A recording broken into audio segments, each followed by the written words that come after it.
Welcome back into Talking Fitchburg. I'm here with your mayor for your mayor update, Mayor Julio Arata-Fratta. We're coming off the biggest night of the year, as I like to say, for Common Council, and it is budget time. Our 2026 operating budget was approved last night unanimously by Common Council. What would you like to say after coming out of it? No, it was a relief, and I am happy that we have approved a very well-balanced and fiscal responsible budget. We meet levy limit. We are under levy limit, 2.6. That one was increasing the levy.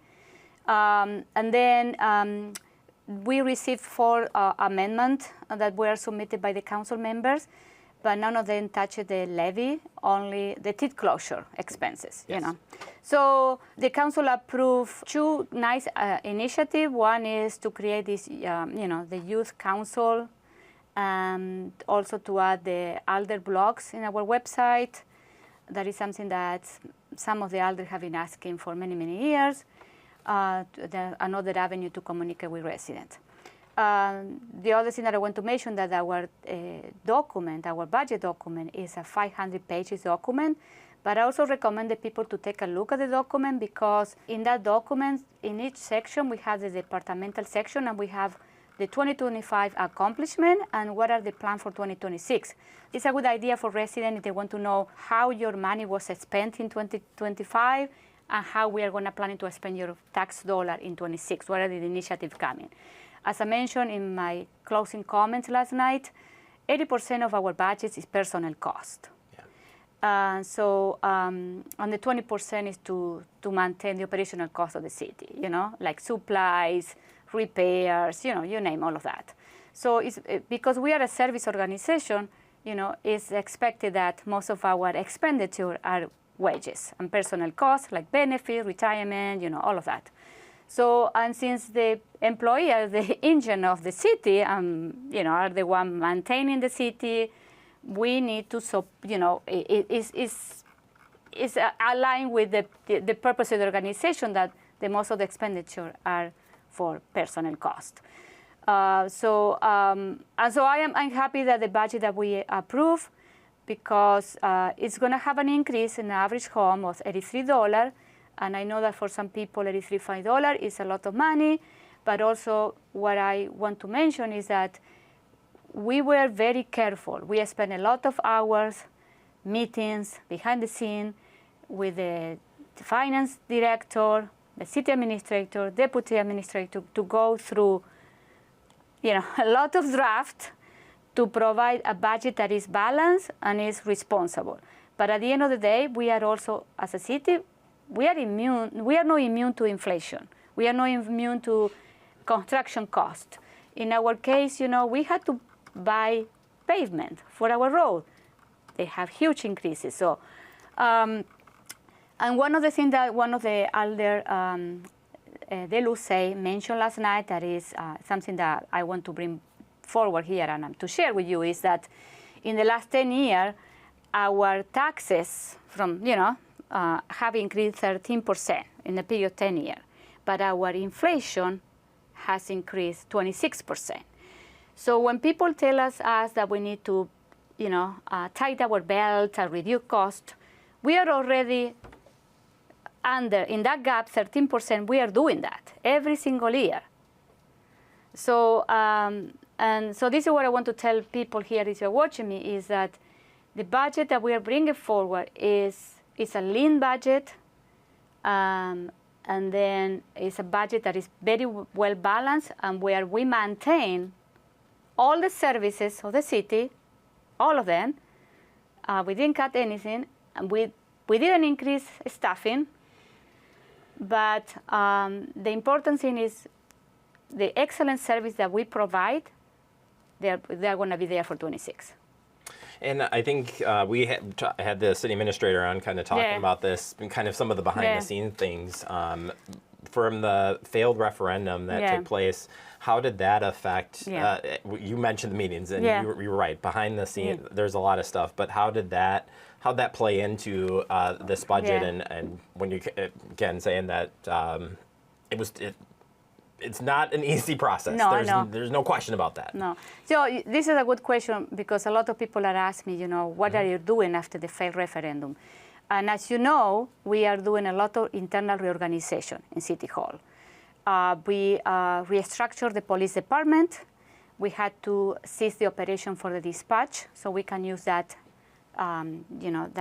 revenue from that or from that unit to allocate it to the police department so they can hire the position that they were not, approved in the referendum.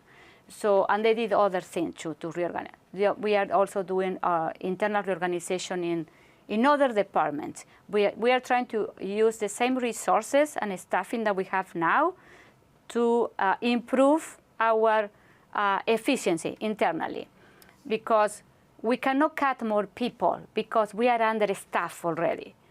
So when people tell me, you need to dodge 10%, Julia, or you need to cut 10%, what do you want me to cut? Because I cannot go and lay off people because we already are understaffed. And the people are the ones who provided the service. So even though, this is what people don't understand sometimes. It's like, if we do one, the other one, part of the equation is going to be affected too. So, yes, we are doing a lot of internal reorganizational, trying to cut, any other, expenditure that we see that is not relevant. But yes, we heard what the residents say, and then we are adjusting. And then just finally, if people want to get involved in the process, I heard you say it at listening sessions, you've said it here repeatedly, that you can reach out and ask questions. Exactly. We said that with Chad Brecklin too, doors open. So if you have any questions, you want to be part of the, you got to get involved. Exactly, and this is what I said, if you have questions, because sometimes you look in social media and people posting things that they are incorrect. And I said, ask the question to us, you know what I mean? I don't mind to sit with every resident and explain the budget. And I have other council members, they are very good with finance and number, that they are willing to do that too. This is why we're here, if you have a question, come to the source. Yeah, and then you can go back and watch the whole process played out. We recorded all those meetings. They're all available for you through Fact TV. So if you missed the meeting of the approval last night or the process, it's played out. It's out there for you. And you mentioned about the accomplishments in there. That also was shared at Finance too. So if you want to go back and check that out as well. But all right, well, we'll close that door quickly. The Mayoral Awards were laid out again this year. Yes, and tell us what you've selected for some Mayor Awards. Yeah, I am continuing with the tradition that Mayor Richardson put in place in 2019. This is a good idea. A community member is going to be Janice Hughes. She's a Fitchburg resident for 28 years, and also she's part of the Aging Well Commission. She's doing a great thing with that group, and with the Senior Center, very involved, trying to make our Senior Center more inclusive. And then for the business, I recognize Quibi's Grove, that is celebrating 45 years, and it's it's Quibi's Grove. Quibi's Grove, you know what I mean? It's more than a restaurant for Fitchburg, you know what I mean? And then for the other business, for a bigger business, Quibi is more like a small category business. A bigger business, Kelly Moss Racing, because they are doing a lot of innovating things, also empowering women to go to an industry that is dominated by male, and how girls can go to racing, you know what I mean? And this is great. And then for the not-for-profit is another organization that they are doing a great job in the Southdale neighborhood, is Rooted. Then for the, finally, for our Deputy Fire Chief Chad Grossen will receive the Staff Award. He has been with the city of Fitchburg for more than 30 years. So it's a lot of work. It's a lot of time. That is definitely a lot of time. And if people want to come to celebrate with all of us, it's going to be November 25, 6 o'clock, City Hall. All right, November 25th at before the meeting, before our Common Council meeting. There you go. All right, making sure. Yep. The Common Council meeting's at 6:30. A little event prior to.